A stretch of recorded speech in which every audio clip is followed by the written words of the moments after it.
ఒకరోజు రాత్రి ఒక షాపింగ్ మాల్ క్లోజ్ అయ్యాక అక్కడ ఉన్న కూరగాయలన్నీ కలిసి ఇలా మాట్లాడుకోవడం మొదలుపెట్టాయి.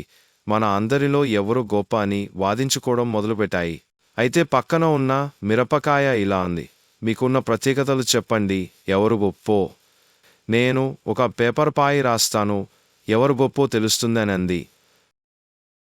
అందుకు ముందుగా టమోటా కోపంగా అరుస్తూ, నేను కూరల్లో రుచిని రంగుని ఇస్తాను, నన్ను ఆరోగ్యం కోసం వాడుకుంటారు, అందుకే నేనే గొప్పని టమోటా అంది.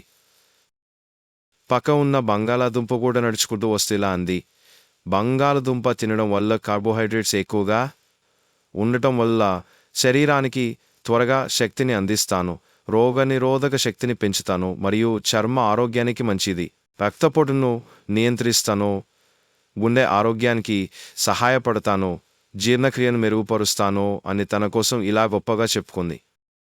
ఆ మాటలకి ఉడికిపోయిన వంకాయ ఇలా అన్నాడు, నేను జీర్ణక్రియను, గుండె ఆరోగ్యాన్ని మెరుగుపరుస్తాను, మలబద్ధకాన్ని తగ్గిస్తాను, కణాలను రక్షిస్తాను మరియు మెదడు ఆరోగ్యానికి సహాయపడతాను, రోగనిరోధక శక్తిని పెంచుతాను, రక్తంలో చెడు కొలెస్ట్రాల్ తగ్గించడంలో సహాయపడతాను అంది.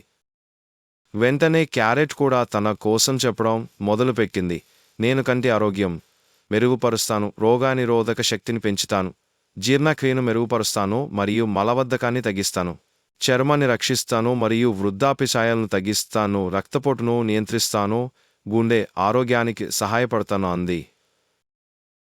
ఉల్లిపాయ కూడా మొబైల్ నొక్కుంటూ ఇలా అంది, నేను లేకుండా కూరలు వండారు, ఏం లేకపోయినా కూడా పెరుగుతో నన్ను లంచుకుంటూ తినేస్తారు, జుట్టుకి ఆరోగ్యానికి నిత్య అవసరాలలో నన్ను ఎక్కువగా వాడుతారు, అందుకే నేనే గొప్ప అంది. ఇలా ఉండగా లాస్ట్గా మిరపకాయని అడిగారు.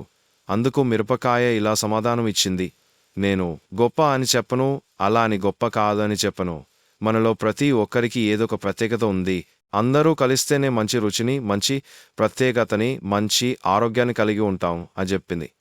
ఆ మాటలకి అక్కడ వాళ్ళు ఆ మిరపకాయని అభినందించి సరదాగా పండగ చేసుకున్నారు.